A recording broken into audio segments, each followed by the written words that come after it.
यो हो बहसको साथमा कामना सेवा विकास बैंक, प्रगतिको आधार कामना सेवासँगको कारोबार। नेपाल टेलिकमको 4G नै पर्फेक्ट छ। नेपाल टेलिकम, राष्ट्रको सञ्चार।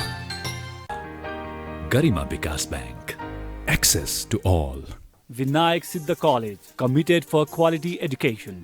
गर्वैदेखि बलियो उगर्व सिमेन्ट। AITM को perfection, admissions open. AITM Kumaltar.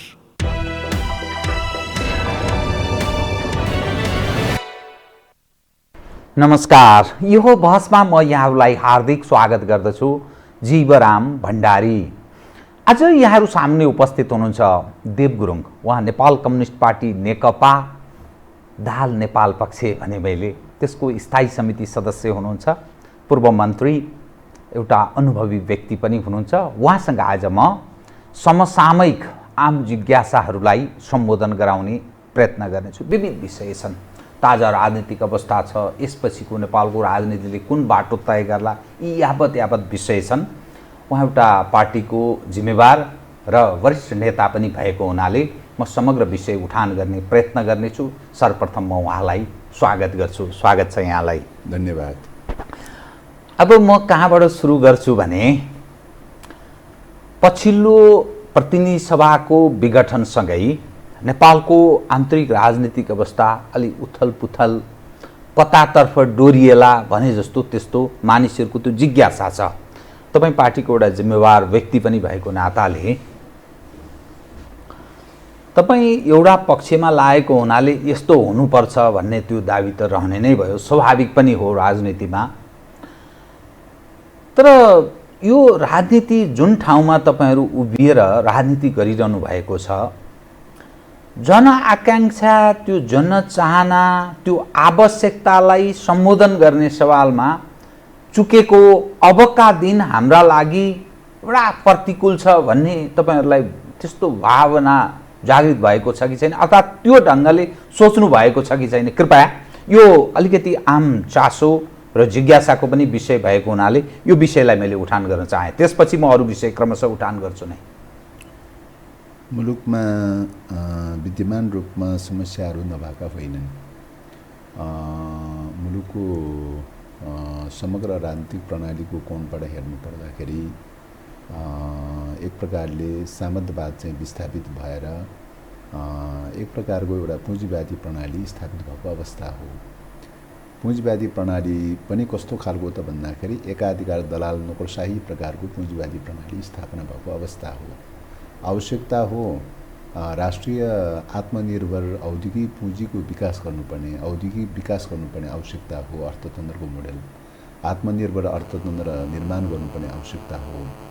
तर एकाधिकार दलाल पुँजीवादको प्रणाली कायम रहेको अवस्था भएको हुनाले त्यसलाई विस्थापित गर्दै राष्ट्रिय औद्योगिक पुँजीको स्थापना गर्दै समाजवादको पूर्वाधार तयार गर्ने अभिभारा हो। संविधानले नै मार्गचित्र तय गरेको विषय भनेको त्यतातर्फ हो। तर अब त्यतातर्फ जान नसकिरहेको अवस्था, जान नसके चाहिँ किन? अब कसले? नेकपाको नेतृत्वको सरकार गठन भएपछि जनताले त्यो आशा गरेका थिए, त्यो अपेक्षा गरेका थिए। जनताले बहुमत मत पनि प्रदान गरेको अवस्था थियो। तर चाहिँ त्यो दिशातर्फ जान नसकिरहेको अवस्था हो। सरकार त्यसको कार्यान्वयन गर्नुपर्ने, अगुवा गर्नुपर्ने जिम्मेवारी र दायित्व सरकारमा निहित रह्यो र सरकारमा निहित रहेको अवस्थामा सरकारले त्यो दिशातर्फ जान नसकिरहेको कारणले गर्दाखेरि पार्टीभित्र विभिन्न ढङ्गले बहसहरू, छलफलहरू, आलोचना, आत्मलोचना, अन्तर्क्रियाहरू पैदा भइरहेको अवस्था थियो। यही क्रममा हठात रूपमा चाहिँ तपाईँको संसद भङ्ग गर्ने काम चाहिँ पुस 5 गते प्रधानमन्त्रीज्यूले संसद भङ्ग गर्ने काम गर्नुभयो। त्यसले गर्दाखेरि मुलुकको चाहिँ डेमोक्रेसीमाथि मात्रै होइन, राष्ट्रिय स्वाधीनतामाथि समेत पनि गम्भीर असर पर्न पुग्यो। किन त भन्दाखेरि अहिलेको चाहिँ संसद भनेर भनेको तपाईँको संविधानको मुटु हो, हैन? संविधानको मुटु हो। संसद भङ्ग गर्ने बित्तिकै संविधान एक प्रकारले प्यासिभ बन्छ, संविधान डिफङ हुन्छ, अथवा अर्को शब्दमा संविधान कोमामा जान्छ। र संविधान कोमामा जानु भन्नुको तात्पर्य अहिलेको सिस्टम एक प्रकारले ड्यामेज हुनु हो। सिस्टम ड्यामेज भइसकेपछि अराजक, अस्थिरता, मुलुकको स्थिति एउटा तरलतामा जान्छ। ठिक त्यही अस्थिरता र अराजकता पैदा भएको बेलामा चाहिँ तपाईँको यतिखेरको भूराजनीतिक स्थिति, यतिखेरको अन्तर्राष्ट्रिय परिस्थिति, क्षेत्रीय परिस्थिति, यी सबै परिस्थितिले गर्दाखेरि नेपालको चाहिँ राष्ट्रिय अस्मितामाथि गम्भीर सङ्कट पुग्छ। त्यसकारणले सिस्टम ड्यामेज गर्ने भनेर भनेको राज्य विफल हुनु हो। राज्य विफल हुनु भनेर भनेको के हो त भन्दाखेरि बाह्य शक्ति केन्द्रहरूले जे खोजेको हुन्छ त्यो उपलब्ध गराइदिनु हो। त्यसकारणले गर्दाखेरि चाहिँ नेपालको राष्ट्रिय अस्मिता गम्भीर धरापमा पार्नु, सङ्कटमा पार्नु हो। त्यसो भएको हुनाले सिस्टम जाँदाखेरि राज्य असफल हुन्छ। यो त 46 पछिको परिवर्तन, 47 को संविधानलाई भयानक उपलब्धि ठान्नेहरूले त्यही भन्थे, पञ्चहरूले त्यही भन्थे, तपाईहरुले पनि त्यही भन्दै हुनुहुन्छ। यस्तो सिस्टमको कुरा चाहिँ निश्चय पनि सिस्टममा सीमाहरू रहँदैन भन्ने कुरा होइन। सीमाहरू रहन सक्छ र सीमाहरू रहन सक्छ र त्यसको सीमाहरूलाई सुधार गर्ने एउटा विधि हुन्छ, एउटा प्रक्रिया हुन्छ र त्यो समय सापेक्ष हुन्छ। कुन समयमा त्यो चाहिँ तपाईको आमूल रूपले परिवर्तन गर्ने, कुन समयमा चाहिँ त्यो सिस्टमको प्रक्रियाबाट सुधार गर्दै लैजाने भन्ने कुरा समय परिस्थिति अनुसार हुन्छ। यतिखेरको परिस्थिति भनेको के हो त भन्दाखेरि चाहिँ तपाईँको राष्ट्रिय सङ्कट पैदा भइरहेको अवस्था हो, विभिन्न शक्ति केन्द्रहरूको टकराव पैदा भइरहेको अवस्था हो, क्षेत्रीय द्वन्द्वहरू चाहिँ विभिन्न ढङ्गले पैदा भइरहेको अवस्था हो। नेपाल जस्तो भूराजनीतिक स्थिति भएको अवस्थामा अन्तर्राष्ट्रिय जो सिचुएसन छ, यो अन्तर्राष्ट्रिय सिचुएसन भएको अवस्थामा सिस्टममा भएका चिजहरूलाई सुधार गर्ने प्रक्रिया भनेको एउटा विधि प्रक्रियाबाटै सुधार गरिनु पर्दछ, सदनबाटै सुधार गरिनुपर्छ, सदनबाटै एउटा प्रक्रिया अनुसार सुधार गरिनुपर्छ, न कि त्यसमा सीमा छ भन्ने नाममा त्यसलाई ड्यामेज गराउने वेबाट जाने बित्तिकै के हुन्छ त भन्दाखेरि चाहिँ तपाईँको त्यसले चाहिँ तपाईँको विदेश शक्ति केन्द्रहरूको लागि ढुङ्गा खोज्दा देउता फेला परे जस्तो हुन जान्छ। त्यस कारणले गर्दाखेरि चाहिँ अहिले चाहिँ तपाईँको चाहिँ सिस्टममाथि एट्याक गर्ने समय होइन। चाहिँ अहिले सिस्टममा सीमा होला, कमी कमजोरी होला, त्रुटि होला, त्यो समयक्रममा सुधार गर्नु पर्ला। तर यतिखेर चाहिँ निरन्तरताको जरुरी हो, स्थायित्वको जरुरी हो, स्थिरताको जरुरी हो। चाहिँ त्यस कारणले गर्दाखेरि स्थिरता र स्थायित्व चाहिँ हुन्छै हुँदैन भन्ने कुरा चाहिँ तपाईँको चाहिँ सिस्टम ड्यामेज गराउने वेबाट जाँदाखेरि अस्थिरता र अराजकता पैदा हुन जान्छ। त्यसले सिधै राष्ट्रिय स्वाधीनतामाथि एट्याक गर्न थाल्दछ चाहिँ हैन। त्यस कारणले गर्दाखेरि यसको त डाइनामिक रिलेसन त त्यहाँ छ नि। त्यसो भएको हुनाले चाहिँ यो बेलामा चाहिँ तपाईँको राष्ट्रमाथि नै गम्भीर प्रकारको सङ्कट पैदा हुने समस्या पैदा भयो। प्रतिनिधि सभा नहुँदाको अवस्थामा चुनाव गराउँछु भन्दै हुनुहुन्छ नि त। चुनावको प्रश्न त के हो त भन्दाखेरि पहिलो कुरा त यो चुनाव गर्नलाई आयोजना गरेकै होइन हैन। के गर्न, किन भन्दाखेरि बहुमत सरकार भएको अवस्थामा सरकार सञ्चालन गर्ने हो भने कम्फर्टेबल चाहिँ सरकार चलिरहेको अवस्थामा चुनाव के को लागि हैन। चुनाव नै गर्ने हो भने त बारम्बार बार्गेनिङ गरियो, त्यसकारणले देखिँदा बहुमत थियो, त्यहाँ स्वयं विभाजित स्थिति थियो। त्यसकारण मलाई काम गर्न दिएन, मैले जनतामा जाने भनेको मेरो नैसर्गिक अधिकार हो। एउटा प्रधानमन्त्री, संसद दलको नेता र पार्टीको प्रथम अध्यक्षले त्यहाँभन्दा जाने अर्को ठाउँ छैन, त्यसकारण म त्यहाँ गएँ, ओलीजीको दाबी। अब यो कुरा चाहिँ त सदनबाट जस्टिफाई हुनु पर्यो नि। काम गर्न दियो कि दिएन हैन, अब्स्टेकल गर्यो कि गरेन, के गर्यो भन्ने कुरा त मेजोरिटी लुज भयो कि भएन, के भयो भन्ने कुरा त सदनबाट जस्टिफाई हुनु पर्यो नि। सदनबाट जस्टिफाई नभइकन संविधानले चिन्दैन। पार्टीभित्र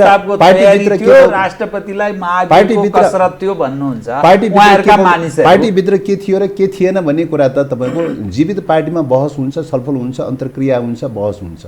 यो स्वाभाविक प्रक्रिया हो। पार्टीभित्र के बहस भएको थियो र थिएन भन्ने कुरा सदनले चिन्ने विषय त होइन। पार्टीभित्र के थियो र थिएन भन्ने कुरा संविधानले चिन्ने विषय त होइन हैन। सदन त तपाईँको 5 महिना 5.5 महिना पूर्वदेखि चाहिँ तपाईँको स्थगन भइरहेको अवस्था थियो।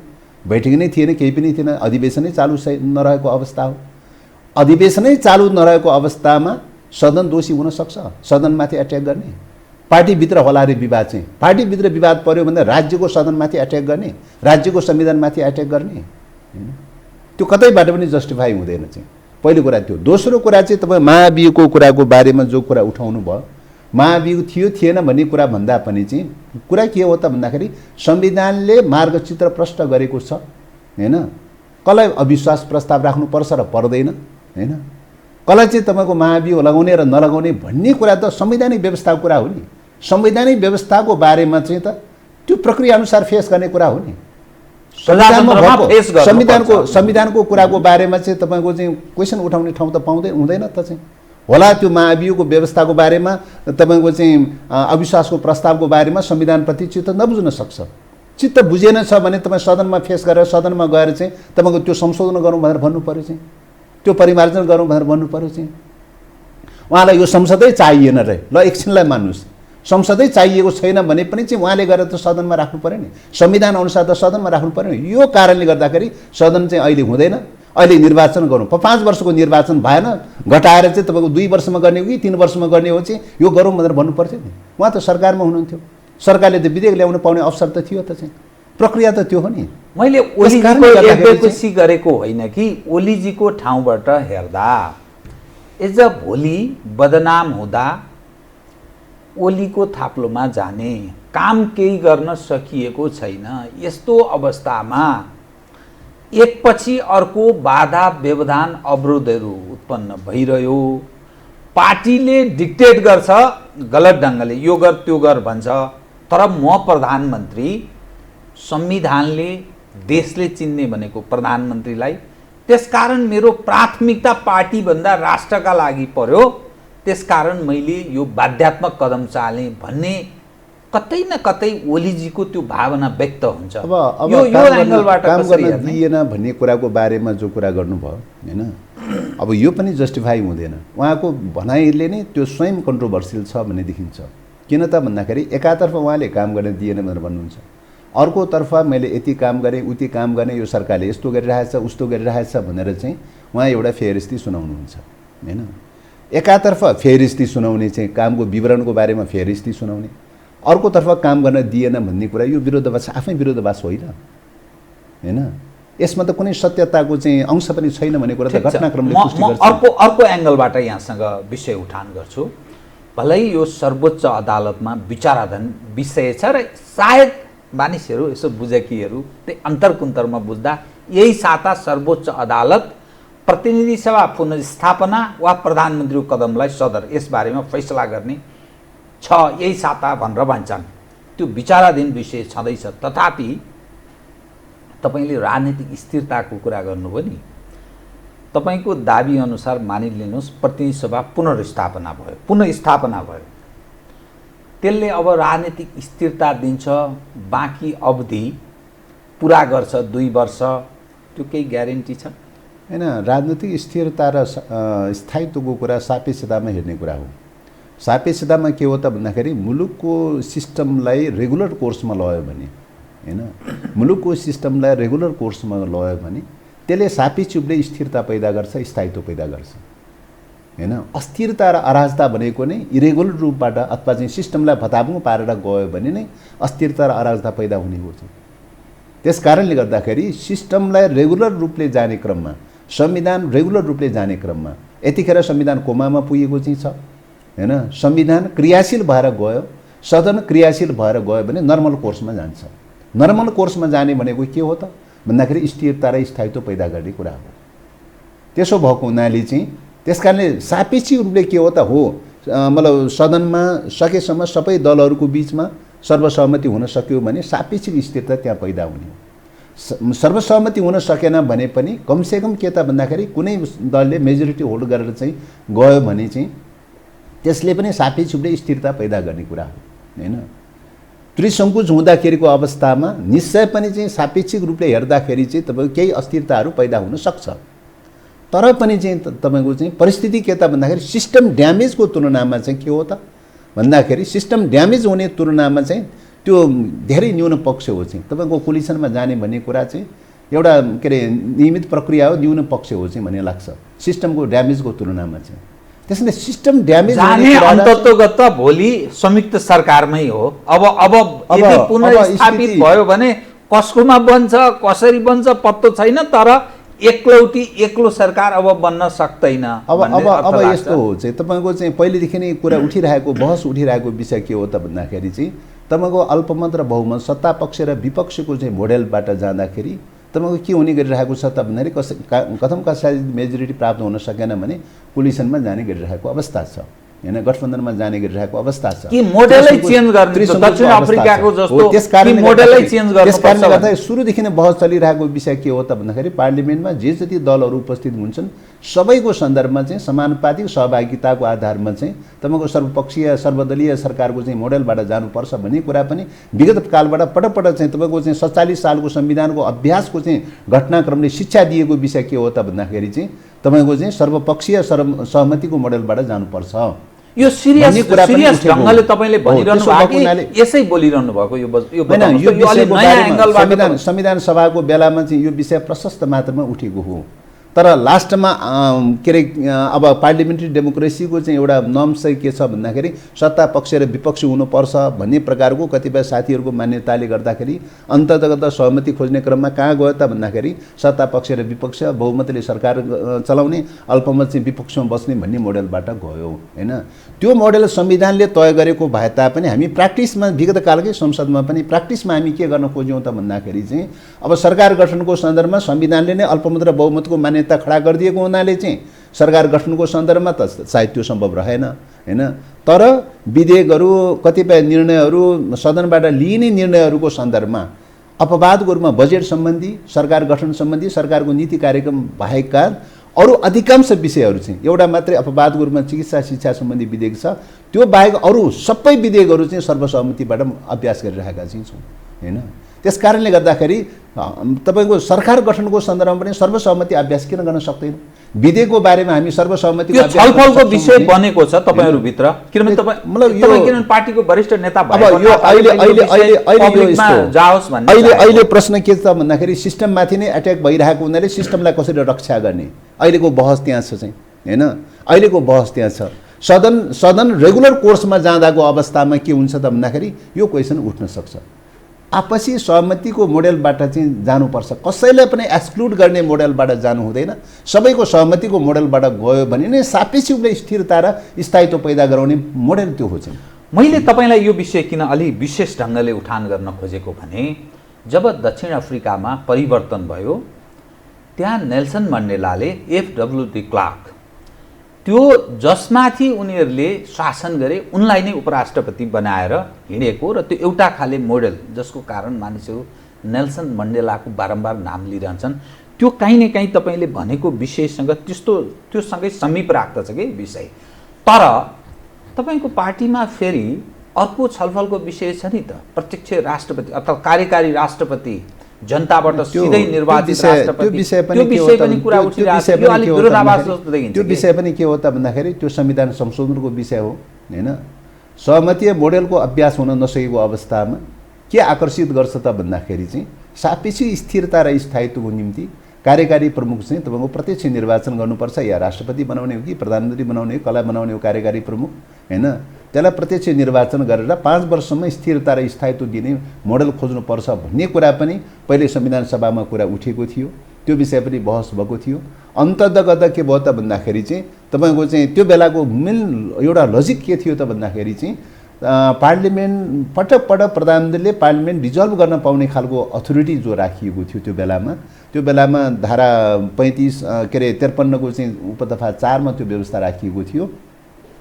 त्यो व्यवस्थाले गर्दाखेरि अस्थिरता र अराजकता पैदा भयो भन्ने कुरा भएपछि अन्ततगत कहाँ पुग्यो त भन्दाखेरि दलहरूको बीचमा सहमति खोज्ने क्रममा त्यो बेलामा नेपाली काङ्ग्रेसले के भने त भन्दाखेरि सदनबाटै सरकार दिने कोसिस गरौँ बरु चाहिँ सरकार प्रधानमन्त्रीले कुनै पनि मूल्य मान्यतामा सदन विघटन गर्न नपाउने खालको चाहिँ प्रावधान राखेर जाउँ भन्ने कुरा भएपछि धारा 76 को चाहिँ तपाईको उपदफा 1 उपदफा 2 3 4 5 हुँदै 7 सम्मका चाहिँ जो उपदफाहरू जो क्रिएट भयो त्यो क्रिएट हुनुको पछाडिको कुरा के थियो भन्दाखेरि चाहिँ तपाईको सरकार 4 पटकसम्म सरकार दिन सकेन भने मात्रै चाहिँ त्यो बेलामा विघटन गर्ने एउटा अवसर राखौँ अन्यथा कुनै पनि हालतमा विघटन गर्न नपाउने।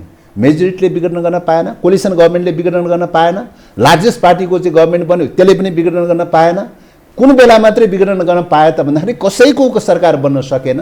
अब राष्ट्रपतिले एउटा स्वतन्त्र सांसद भए पनि उभ्याएर चाहिँ ल 1 महिनाको टाइम लिएर प्रधानमन्त्री बनेर 1 महिनाको टाइम लिएर चाहिँ विश्वासको मत लिऊ भनेर चाहिँ भनेको जो व्यक्ति हुन्छ उसले पनि विश्वास लिन सकेन भने मात्रै चाहिँ बल्ल चाहिँ त्यो बेलामा एउटा चाहिँ तपाईँ विघटनको अवसर राखौँ भनेर चाहिँ अपवादको रूपमा एउटा बिन्दु राखिएको चाहिँ छ। उपदफा 7 चाहिँ तपाईँको 76 को उपदफा 7 अपवादको रूपमा राखिएको चाहिँ छ।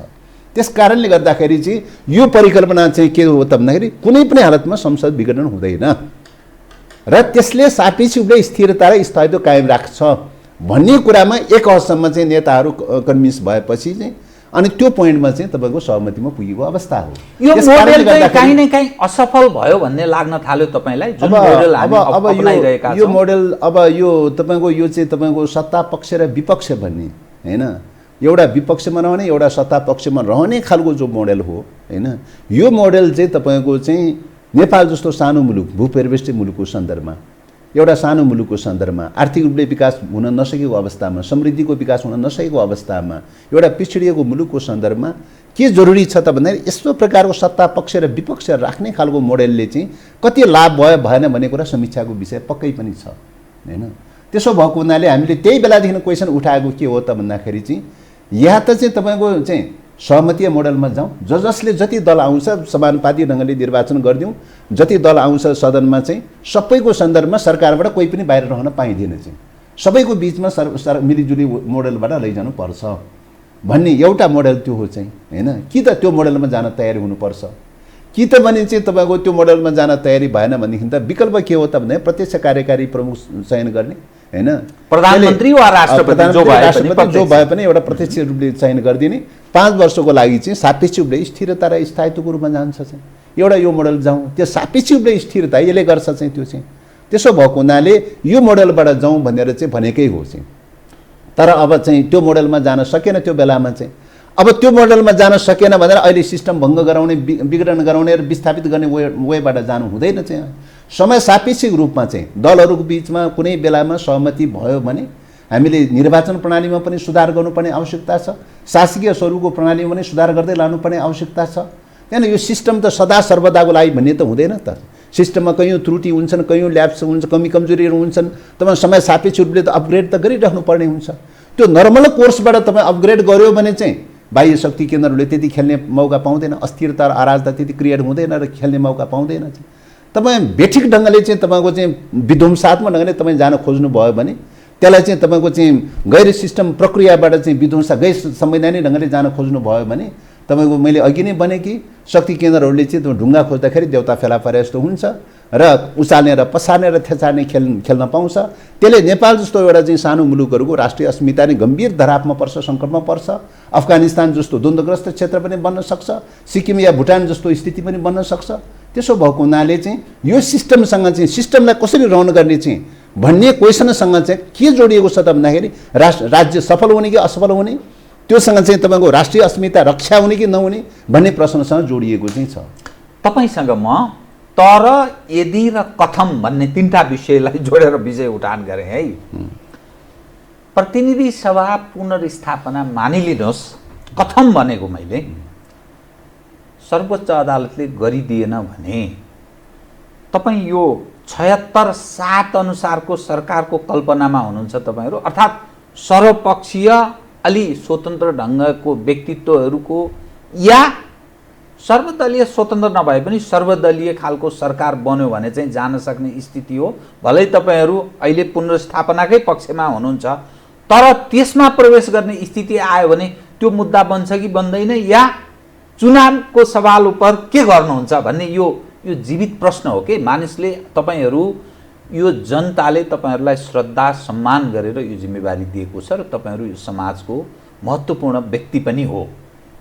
तर जनताले यो प्रश्न त गर्न पाउँछन् नि, यसबारे तपाईँहरू के सोचिरहनु भएको छ? पहिलो कुरा त अहिले चाहिँ तपाईँको अब मतलब प्रधानमन्त्रीको कदम सदर हुन्छ भन्ने कुरामा हामीलाई विश्वास छैन। ठिक, तपाईँलाई लाग्नु पनि किन त भन्दाखेरि संविधानमा नभएको चाहिँ कुराको बारेमा अहिले चाहिँ कोर्टले निर्णय गर्न सक्ने अवस्था हुँदैन भन्ने लाग्छ। मैले कोर्टले चाहिँ गर्ने भनेको के हो त भन्दाखेरि संविधानमा जे व्यवस्था छ त्यसैलाई चाहिँ रक्षा गर्ने कुरा हो, संविधानको रक्षा गर्ने कुरा हो। संविधानको रक्षा गर्ने दायित्व र जिम्मेवारी कोर्टको पनि हो, गर्नुपर्ने दायित्व र जिम्मेवारी सरकारको हो संविधानको रक्षा गर्नुपर्ने।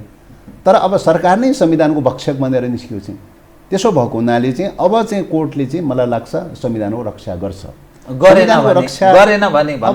संविधानको रक्षा गर्दैन भन्ने खालको हाइपोथेटिकल कुरामा त नजाउँ भन्ने लाग्छ। पुनः स्थापना फेरि हाइपोथेटिकली भयो कथम कथाचित गरेन छ नै भने पनि हैन यो तरलताको स्थितिमा गरेन छ नै भने पनि चाहिँ त्यसलाई करेक्सन गर्ने काम चाहिँ जनताले र राजनीतिक दलहरूले गर्छ। जस्तो उदाहरणको लागि जनताले कसरी गर्छन्? 59 सालमा पनि तत्कालको चाहिँ तपाईँको संविधानमा पनि थियो चाहिँ तपाईँको विघटन गर्न पाउने व्यवस्था। देउबाले त्यो प्रयोग गर्नुभयो त्यो बेलामा प्रधानमन्त्रीले चाहिँ हैन, त्यसलाई सदर गर्यो, त्यो तात्कालीन राजाले सदर गर्यो चाहिँ हैन। उता कोर्टले पनि के गर्यो त भन्दाखेरि चाहिँ त्यही कुरा सदर गर्यो चाहिँ हैन, सदर गरेको थियो। त त्यसरी सदर भएको कुरा, विघटन भएको कुरा त दलहरूले स्वीकार गरेको थिएन र चाहिँ तपाईँको 3 वर्ष 4 वर्षपछि पुनर्स्थापित भएको चाहिँ छ हैन। त्यसकारणले दलहरूले के भन्छन्, जनताले के भन्छन् भन्ने कुरा मेजर कुरा हो चाहिँ। अहिले त संविधानमै नभएको कुरा चाहिँ तपाईँको चाहिँ त्यो बेलामा त संविधानमा त थियो नि, धारा 53 चाहिँ तपाईँको 4 त थियो त त्यो बेलामा त हैन। खालि व्याख्या गर्ने क्रममा मात्रै परिस्थिति कस्तो खालको थियो भन्ने कुरा, विकल्प सरकार दिन सक्ने सम्भावना थियो कि थिएन भन्ने कुरा मात्रै व्याख्या त्यति मात्रै थियो चाहिँ। अधिकार त थियो नि त प्रधानमन्त्रीलाई त हैन। त्यस्तो त तपाईँको पुनर्स्थापना भएको छ भने हैन। अहिले त संविधानमै नभएको कुरा चाहिँ तपाईँको चाहिँ के अरे विघटन गर्ने भनेर भनेको त होइन। यो त तपाईँको पुनर्स्थापना हुनुपर्छ भन्ने जिकिर अन्तर्गतको तर्क हो। मैले भन्न खोजेको चाहिँ त्यो स्थिति हुँदा चाहिँ के सोच्नु भएको छ तपाईँहरूले भन्न खोजेको? किन विकल्पको बारेमा सोचिरहेको छ नि? हाइपोथेटिकल कुरामा चाहिँ त नजाउँ भन्ने नै लाग्छ मलाई चाहिँ हैन। तपाईँले भने जस्तै कथम कथाचित त्यस्तो भएछ नै भने पनि जनताले त्यसलाई करेक्सन गर्ने काम गर्छ, दलहरूले करेक्सन गर्ने काम गर्छ। अहिले तपाईँ देखिरहनु भएको छ कुनै पनि दलहरूले यो कदमलाई समर्थन गरेको छैन, प्रधानमन्त्रीको कदमलाई समर्थन गरेको छैन हैन। कुनै पनि नागरिक समाजले समर्थन गरेको छैन। बुद्धिजीवीहरू, पत्रकारहरू, मिडियाहरू, न्याय क्षेत्रका चाहिँ न्यायकर्मीहरू कसैले पनि त्यसलाई चुनावबाट भाग्छु त कसैले भनेन कांग्रेसले। अब निर्वाचनको प्रश्नको बारेमा, निर्वाचनको प्रश्न भनेको के हो त भन्दाखेरि चाहिँ 5 वर्षको निर्वाचनको कुरा संविधानले म्यान्डेट दिएको चाहिँ छ। संवैधानिक मान्यता भन्दा दायाँ बायाँ गर्ने अधिकार कसैलाई पनि छैन, पहिलो कुरा त्यो। दोस्रो कुरा चाहिँ 5 वर्षको लागि भनेर चाहिँ 74 सालमा जनताबाट चाहिँ अत्यधिक बहुमतले जनताबाट म्यान्डेट दिएर 5 वर्षको लागि भनेर चयन गरेर पठाएको चाहिँ छ। 5 वर्षलाई दायाँ बायाँ गर्ने राइट कसैलाई छ हैन। हो, उहाँलाई लाएछ अरे प्रधानमन्त्रीलाई चाहिँ म 5 वर्षमा कुर्दिनँ भन्ने लाएछ अरे, एकछिनलाई मान्नुहोस्। कसैलाई लागेको छ भने त उसले त लिएर आउनु पऱ्यो त सदनमा त। 5 वर्षको मान्यता चाहिँ छोडिदिउँ, त्यो नगरौँ। अहिलेकै चाहिँ तपाईँको तुरुन्तै चाहिँ तपाईँको चाहिँ 1 वर्ष या 2 वर्ष या 3 वर्षमा कतिमा गर्नुपर्ने हो चाहिँ निर्वाचन गरौँ हैन। सदनमा ल्याउनु पर्थ्यो नि, सदनबाट अनुमोदन गर्नु पर्थ्यो नि। अनि त त्यहाँबाट चाहिँ तपाईँको संवैधानिक बाटो खुल्छ चाहिँ, जनतामा जाने बाटो खुल्न सक्छ। होइन भनेदेखि त चाहिँ तपाईँ कसैलाई मन चल्दैमा चाहिँ तपाईँको चाहिँ जनादेश भन्ने कुरा हुन्छ, कसैलाई मनोमानी ढङ्गले चल्दैमा सनक चल्दैमा चाहिँ ताजा जनादेश भन्ने कुरा हुन्छ। दुनियाँमा त्यस्तो हुन्छ डेमोक्रेसीमा। त्यसकारणले गर्दा यो अनडेमोक्रेटिक खालको असंवैधानिक खालको चाहिँ कदमको बारेमा दलहरू जान्छ भन्ने कुरा कल्पना नगर्नुहोस्।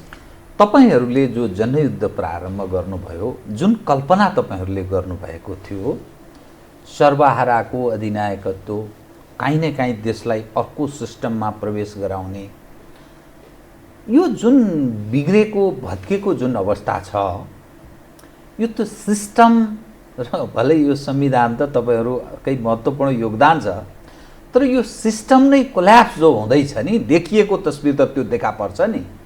यसमा त तपाईहरू गौरव गर्नुपर्ने, खुसी हुनुपर्ने। यो खाली संसदीय व्यवस्था यहाँ उहाँ तपाईहरू किन भनिरहनु भएको छ भन्नुहोस् त? तपाईहरू जुन मान्यता, जुन आदर्श, जुन चिन्तनबाट निर्देश, जुन चिजमा तपाईहरूको विश्वास थियो, यो संसदीय व्यवस्थालाई बचाउनुपर्छ, यो संविधान, यो त बिग्रियोस् भत्कियोस्, यो त अर्को हाम्रो जाने बाटो त अर्को ठाउँ छ भन्न गौरव गर्नुपर्ने, किन तपाईँहरू यसलाई बचाउन लागि? मैले अघि नै भने हो, निश्चित रूपले कम्युनिस्टहरूको लक्ष्य छ, उद्देश्य छ जनवादी गणतन्त्र स्थापना गर्ने, समाजवाद स्थापना गर्ने लक्ष्य छ, उद्देश्य छ। त्यो लक्ष्य र उद्देश्यबाट कम्युनिस्टहरू विचलित चाहिँ हुँदैन, पहिलो कुरा त्यो। दोस्रो कुरा चाहिँ तपाईँको मुलुकको परिस्थिति अनुसार कदम चाल्ने कुरा पनि, तत्कालको परिस्थिति अनुसार कदम चाल्ने कुरामा पनि मुलुकको सार्वभौमसत्तालाई, मुलुकको स्वाधीनताको रक्षा गर्दै सिस्टम चेन्ज गर्ने कुरा हो। मुलुकको स्वाधीनताको चाहिँ लाई तपाईँको चाहिँ ध्वंस गर्ने गरिकन, सिद्ध्याउने गरिकन चाहिँ सिस्टम चेन्ज भन्ने कुरा हुँदैन चाहिँ।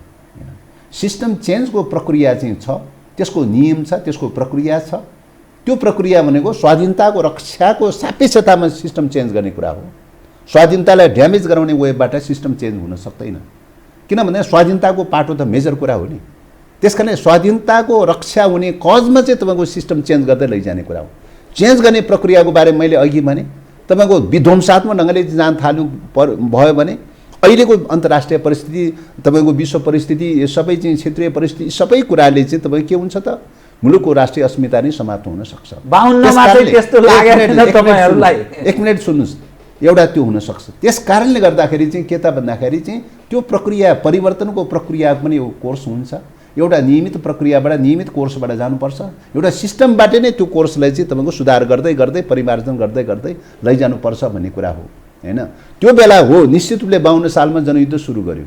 त्यो बेलाको परिस्थिति अनुसार हामीले त्यही बुझ्यौँ, त्यही आफ्नो लक्ष्यहरू उद्देश्यहरू जनताको अगाडि सम्बोधन गर्नका लागि प्रश्न राख्नलाई जनयुद्ध सुरु भएकै हो। जनयुद्ध सुरुवात भयो, त्यो ठिकै ढङ्गले सुरुवात भयो भने अझै पनि लागिरहेको एक मिनट सुन्नुहोस्। त्यसपछिबाट चाहिँ स्थिति के हो त भन्दाखेरि मुलुकको राष्ट्रिय अस्मिता त गम्भीर सङ्कटमा पर्न थाल्यो नि। दरबार हत्याकाण्डको कुरादेखि लिएर चाहिँ राजनेताहरूको हत्याकाण्डका कुराहरूदेखि लिएर चाहिँ तपाईँको चाहिँ विदेशी तपाईँको सैन्य योजनाहरूको प्रवेशका कुराहरूदेखि लिएर विदेशी हतियारको ओहिरो लागेका कुराहरूदेखि लिएर विदेशी डलरको ओहिरो लागेका कुराहरूदेखि लिएर चाहिँ सबै प्रकारका घटनाक्रमहरूले त के देखायो त भन्दाखेरि मुलुकको राष्ट्रिय अस्मिता त सङ्कटमा पर्न थाल्यो, धरापमा पर्न थाल्यो। त्यसकारणले राष्ट्र बचाउने कुरा मेजर कुरा पहिलो कुरा हो। बचाउनका लागि चाहिँ एउटा सहमतीय डेमोक्रेसीको बाटो खोजेर जानुपर्छ।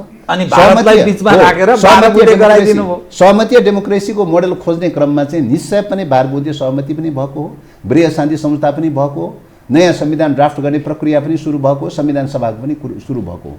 त्यसकारणले एउटा सम्झौताको प्रक्रियाबाट चाहिँ यो रूपले आइरहेको अवस्था हो। सम्झौताको तात्पर्य सिद्धान्त छोडेको भन्ने कुरा ठहरिँदैन।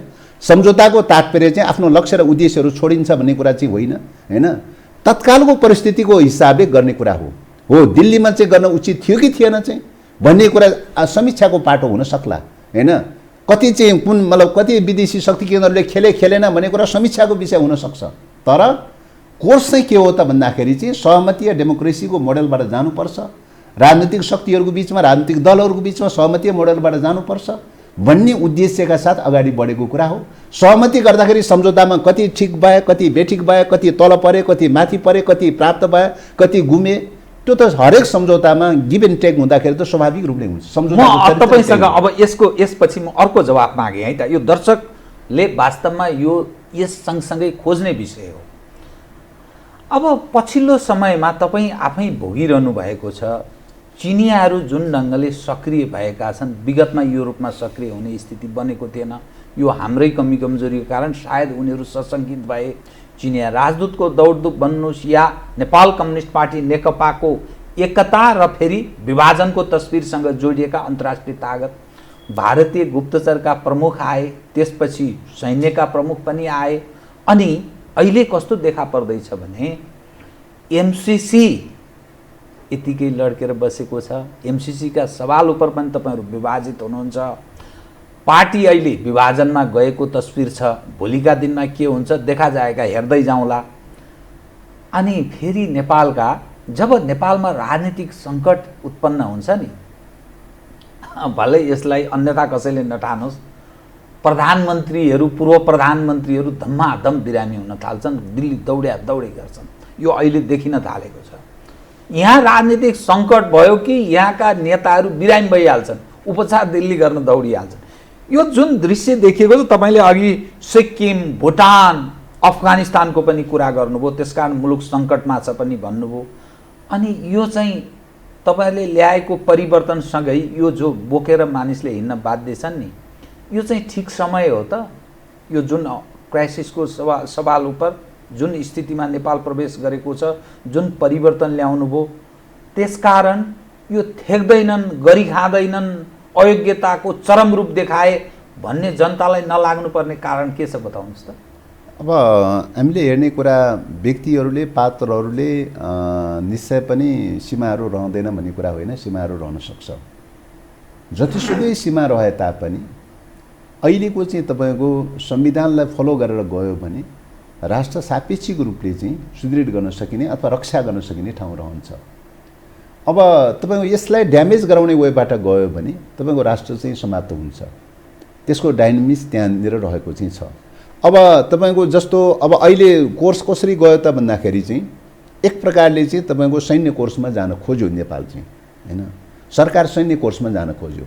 अमेरिकासँग चाहिँ तपाईँको स्ट्राटेजिक पार्टनरसिपमा चाहिँ तपाईँको सहभागी हुन्छौँ भनेर चाहिँ जब जान खोज्यो, आइपिएस भनेको इन्डो पेसिफिक स्ट्राटेजिक पार्टनरसिप भनेको एक प्रकारको सैन्य गठबन्धन हो। त्यो सैन्य गठबन्धनमा नेपाल प्रवेश भयो भनेर अमेरिकाले घोषणा गर्यो, हैन, नेपाल प्रवेश भयो भनेर घोषणा गर्यो र नेपालमा चाहिँ अमेरिकन सेनाको क्याम्पहरू राख्ने, हैन, सैनिक क्याम्पहरू राख्ने, सैनिक क्याम्प राख्नलाई सर्वे गर्ने, अध्ययन गर्ने आदि प्रक्रियाहरू, वार्ताहरू चलाउने आदि प्रक्रियासँग सुरुवात हुन थाल्यो। एउटा त्यो। अर्कोतर्फ चाहिँ तपाईँको चाहिँ दक्षिणले चाहिँ तपाईँको इन्डियाले चाहिँ नेपालको कालापानीमा चाहिँ तपाईँको सेना उपस्थिति गरेर राखिरहेको अवस्था, हैन, त्यो क्षेत्रको चाहिँ विवादलाई चर्काइरहेको अवस्था, हैन, एउटा त्यो अवस्था। र यो हिमालयन क्षेत्रमा चाहिँ जुन खालको क्षेत्रीय द्वन्द्वहरू चाहिँ पैदा गराउने, दुईटा छिमेकी मुलुकको बिचमा दुईटा द्वन्द्व गराउने खालका घटनाक्रमहरू, झडपहरू बढ्दै गयो चाहिँ, हैन, चाहे दोकलामको कुरा हो, सिक्किमको नाथुल्लाको कुरा हो, चाहे चाहिँ तपाईँको चाहिँ लद्दाख र चाहिँ तपाईँको चाहिँ गलवान भ्यालीको कुरा किन नहोस्। यी सबै घटनाक्रमहरूले के देखायो त भन्दाखेरि दक्षिणले पनि तपाईँको चाहिँ सैन्य कोर्समा जान खोजिरहेको अवस्था, सुदूरपश्चिमले पनि सैन्य कोर्समा जान खोजिरहेको अवस्था। यो हिमालयन क्षेत्रमा जब सैन्य कोर्समा जान खोजिरहेको अवस्थामा नेपालको चाहिँ तपाईँको शान्ति सुरक्षाको लागि, नेपालको स्वाधीनताको लागि चाहिँ तपाईँ के हुनुपर्ने त? शान्तिपूर्ण प्रतिस्पर्धाको प्रक्रिया, शान्तिपूर्ण प्रक्रियाबाट, शान्तिपूर्ण वार्ताको प्रक्रियाबाट, पञ्चशीलको सिद्धान्तको आधारमा, असंगतताको सिद्धान्तको आधारमा जानुपर्ने बेलामा नेपाल जस्तो एउटा सानो मुलुक चाहिँ तपाईँको के त भन्दाखेरि चाहिँ सैन्य गठबन्धनमा प्रवेश गर्ने, सैन्य गतिविधिमा लाग्ने, फौजी प्रक्रियामा सहभागी हुने, सैन्य रणनीति अन्तर्गत जान थाल्ने हो भनेदेखि त चाहिँ नेपालको सुरक्षामा त गम्भीर खतरा पैदा हुन्छ नि, नेपालको स्वाधीनतामा त गम्भीर खतरा पैदा हुन्छ। तपाईँले अघि भन्नुभयो चिनियाहरू चाहिँ अस्वाभाविक ढङ्गले क्रियाशील भयो भनेर भन्नुभयो। जब सीमावर्ती क्षेत्रमा सुरक्षामा थ्रेट हुन थाल्यो भने चाहिँ नेपालको परराष्ट्र नीति चाहिँ ठिक ढङ्गले चाहिँ नगइकन चाहिँ असंलग्नताको सिद्धान्तमा नगइकन, पञ्चशीलको सिद्धान्तमा नगइकन चाहिँ तपाईँको सैन्य कोर्समा जान थालिसकेपछि, आइपिएसको चाहिँ लाइन अनुसार चाहिँ सैन्य कोर्समा जान थालिसकेपछि त सुरक्षामा त नेपाल मात्रै होइन छिमेकीहरू पनि थ्रेट हुने कुरा स्वाभाविक कुरा हो नि। त्यसकारणले त्यस्तो परिस्थितिले कता लैजान्छ त भन्दाखेरि नेपालको अस्मिता, मैले अघि नै भने अफगानिस्तान जस्तो द्वन्द्वग्रस्त क्षेत्र हुने दिशामा जान्छ, हैन। द्वन्द्वग्रस्त क्षेत्र भयो भने के हुन्छ त? एउटा चरण त द्वन्द्वग्रस्त होला, कसैले जित्ला कसैले हार्ला चाहिँ, तर प्रकारान्तर रूपले नेपालको पोजिसन कहाँ पुग्छ त भन्दाखेरि नेपाल जस्तो भूराजनीतिक स्थितिमा द्वन्द्वग्रस्त क्षेत्र बन्यो भने नेपाल सके सिक्किमीकरण हुन्छ, नभए पनि न्यूनतम पनि के अरे सेना र चाहिँ परराष्ट्र विदेशीको हातमा सुम्पिएर चाहिँ भुटानको स्थितिमा अवश्य पुग्न सक्छ। त्यसो भएको हुनाले यो चाहिँ प्रश्न नै मेजर प्रश्न हो, अहिलेको पोलिटिक्सको सेन्ट्रल पोइन्ट नै यहीँनिर हो चाहिँ। यसबाट नेपाललाई कसरी बचाउने भन्ने प्रश्न नै मेजर प्रश्न हो चाहिँ, हैन।